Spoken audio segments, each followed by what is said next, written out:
There are four main parts of the sensory neuron: the dendrite, axon terminal, axon, and the myelin sheath. The dendrite is responsible for receiving information from other axon terminals. The axon terminal is responsible for sending information to other dendrites. The axon transmits information from the dendrite to the axon terminal, and the myelin sheath wraps the axon and allows information to be sent faster from the dendrite to the axon terminal. During resting potential, an electrochemical gradient allows potassium and sodium to move in and out of the cell, which creates a charge, or potential. A sodium and potassium pump uses ATP to move 3 sodium ions in and out for every 2 potassium ions in. As the sodium and potassium move inside and out of the membrane, a charge of negative 70 millivolts are created. Action potential is achieved when 2 voltage-gated channels for sodium and potassium open when they come into contact with negative 55 millivolts of charge and 30 millivolts of charge. When the sodium voltage-gated channels open, they allow a rush of sodium ions to enter, which depolarizes the neuron, which increases the voltage. As the neuron increases in voltage, the sodium-gated channel closes as a potassium-gated channel opens at 30 millivolts, which depolarizes the neuron.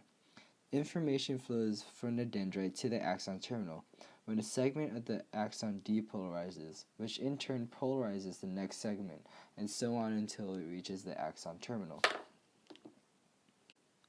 Graded potential describes the process in how resting potential can transition into active potential through the depolarization and repolarization of the neuron.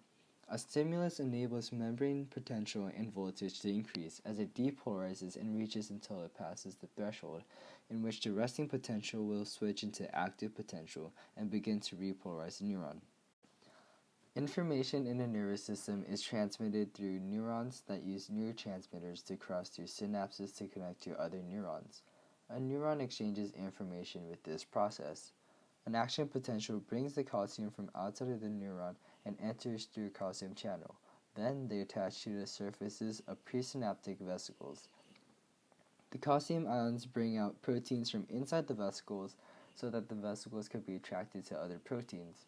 The vesicles dock at the protein and release neurotransmitters from the neuron to the synaptic cleft. Then the neurotransmitters travel through the cleft and enters through another neuron through the chemical gates. Alright, cocaine is a stimulant.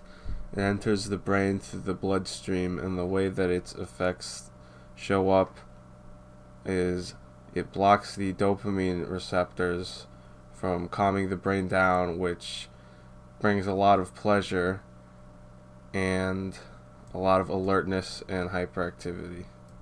THC is the active ingredient in marijuana. It enters the brain through the bloodstream. The way its effects come about are through the cannabinoid receptors, which take in the THC, and that's when its effects start to affect the user.